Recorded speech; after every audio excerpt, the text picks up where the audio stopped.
Hi, this is Colette from Soul Life Loving, trying not to knock the camera over as usual. Oh, I'm a bit skewy. I don't know why I'm skewy. Why am I skewy? I don't know. I don't want to touch it in case it just goes tong. Yes, I can do it again, but it would frighten me.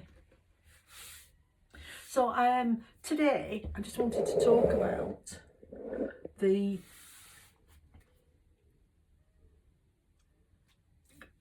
if you've watched my last videos, you'll know that I'm now on my own timeline, and I'm trying to clear the things that are within me because of a lot of everything that I went through. So we're just clearing that, and I'm quite happy to do that. But the other day when I was meditating, I was just thinking that when I'm in deep meditation, my human body is the observer and my spirit's engaged. And when I'm not meditating and I'm being a human, my human body is front and centre and my spirit is the observer. And I thought, I wonder if one of the things you're supposed to learn is to get these two, the human and the spirit, to be observing at the same time, so that information can pass quicker between them. So they can either be both active, both observing, or one or the other. And I wonder if that's a thing that you can do, that you can actually say, you know, I'm going somewhere here, you know, I want my human body and my spirit to be observing, and whether that actually means you have to not engage with anybody when you're out, so that your focus is on the observation and what am I observing and why. So, and this is one of the practices that I decided to put in, so that when I'm out as my human body, my brain isn't and my mind isn't thinking and going over negative thought patterns that I've got used to, niggles and annoyances and things I might not like, things that I have no control over, things that I haven't got the sense to leave alone, those sorts of things, and to try and knock that off a little bit. Because what I was doing was, if I'm, say, walking down the street and there's somebody's untrained dog who's behaves like a thug on the street and tries to either rush me or bite my dog or bite me and goes like that, like, Jesus, why don't you just train your dog in the first place? Would have been so much nicer for everybody then. And it really pisses me off, because I just want to bimble along in my own little zone with her, looking at everything and trying to keep my head from, you know, not thinking anything negative. And it does, I'm shoving a nice thing in there to counteract it, so that the overall effect is that I'm calm. And it's like being under attack. But it's one of the things that I need to accept, because I can't change it. You know, lazy and stupid is not for me to change their lazy stupidness. They'll probably defend it to the death, their lazy stupidness, and it's a waste of my energies. I just have to make sure that I stand aside, tell my girl to wait, and we just wait while this goes by, and then they can deal with it. And the idea is not to have an emotional response to it. I can acknowledge it, I have to accept it, so I don't involve myself, but I keep the emotions out. And yes, I want to do that, I want to do that. And so somebody suggested, yes, count to 10 in your head. And so I tried that, but I was so annoyed and incensed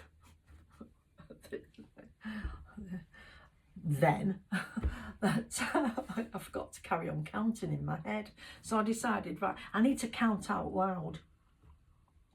And because I'm thinking about these things for myself, I forget how weird they look on the street.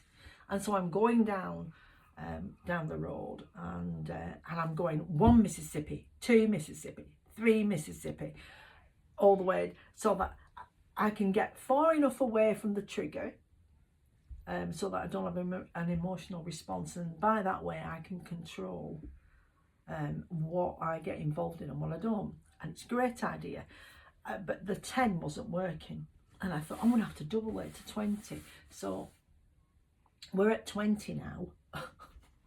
I have to 1 Mississippi, 2 Mississippi, and the idea is to get it down to 5 Mississippis.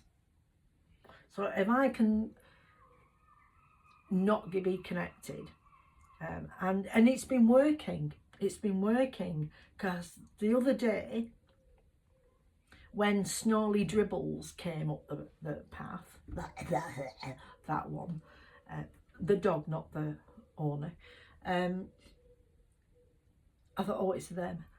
And so I said to Libby, wait, and we just stood there, and they all the way past, and I didn't feel anything, and it was too early to do all that whooping and way, go me, yeah, but I acknowledged it, because that was real progress. I'm really proud of myself, because if I can do it for one, I can do it for them all. There's a lot of them, so I'm really happy. And then I thought, it's really funny, when I'm meditating in deep meditation, my human is the observer watching everything, and when I'm interacting and I'm being in my human self, my spirit is the observer watching it all. And I thought, I wonder if you can get them to acknowledge and go at the same time, so that they're both observing, whether I'm out as a human or I'm working as a spirit, so that they can both you know, kind of pass information, because they're both in that same order, whether they have to be separate, because that would be really, really good. Because what the side effect of what I've been doing is that I'm observing more, and I'm seeing more, and all of a sudden the world has gone, my world has gone from shapes out there, something out there, buildings and plants and, you know, the rest of it out there, into, oh my God, isn't that magical? It's been really, really windy here, and one of the trees that I pass is coming into leaf really early. Shouldn't be coming into leaf until May, but it's coming into leaf. But it was really, really windy, and it was thrashy, so windy I couldn't wear a hat. And there was a little bird, I think it was a sparrow, that was sat on there. I'm not very good with birds. It was sat on there, and this tree was thrashing around, and it was ruffling it, and its little wings were kind of twitching as it, and his little spidery feet, his tiny little thing, probably weighed an ounce. And I thought, and it was not moving from that branch. It was just hung on there doing its little thing. And I thought, wow, that's amazing. That's magical how it can do that. And so I'm the joy of being outside when I wasn't feeling very joyful. I was feeling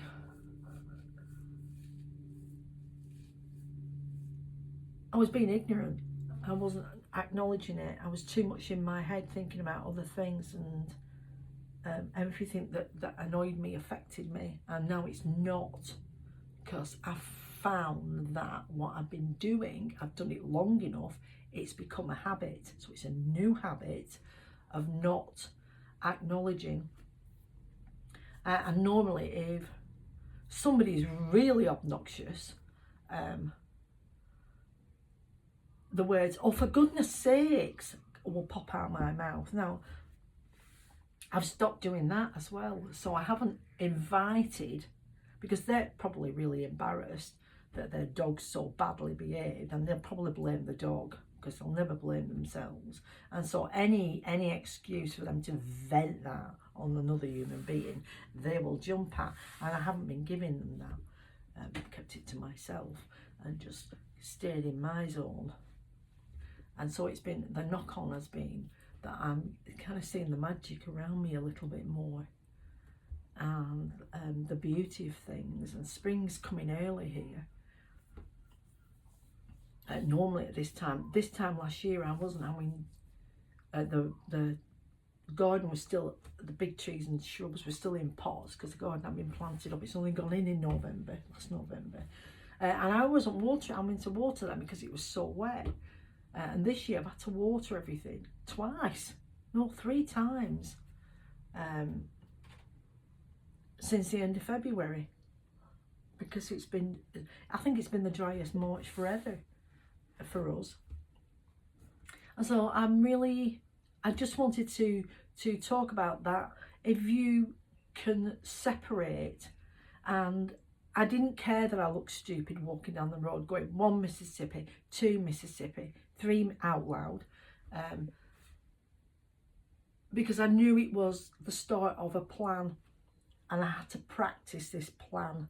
And now, because they're not triggering me and I know I'm not triggered, I don't have to do the 1 Mississippi, 2 Mississippis, and I've been doing that for months, and it's paying off. So if you're out there and you're wondering whether your meditations and your spiritual practices for helping to create that kind of calm and joy at things for your inner child, because it's all about making yourself and your inner child feel safe, because then your shadow won't have the biggest voice, because there won't be a big voice needed. They can just get on, because the shadow's there to protect the inner child. And if you make that a calm space, it can just relax. And if it relaxes, it's not on high alert, you know, scanning. And if you've grown up in a place where you've had to be on high alert constantly and it's exhausting, it's nice to be in a position where you can actively practice reining that back in and reversing the damage. Because my new timeline, and I'm nearly 67, I'm really grateful to have it. It's a beautiful thing to be given, and I have worked really hard for it, and I don't want to self-sabotage it. I want to have fun and really enjoy it. So if you're out there doing things, practicing things to get a better outcome for yourself, a more calmer for yourself, keep at it. Don't give up. Think of it, you know, it's like any kind of a regime, like a better healthy eating regime. You've just got to keep at it until it becomes your new habit, and then you don't have to think about it quite so much, and you can have a look and see what else needs tweaking, because that's all it's about. It's tweaking yourself to get the best out of yourself, because I want to be what I'm meant to be on my timeline. So anyway, thanks for listening. Bye.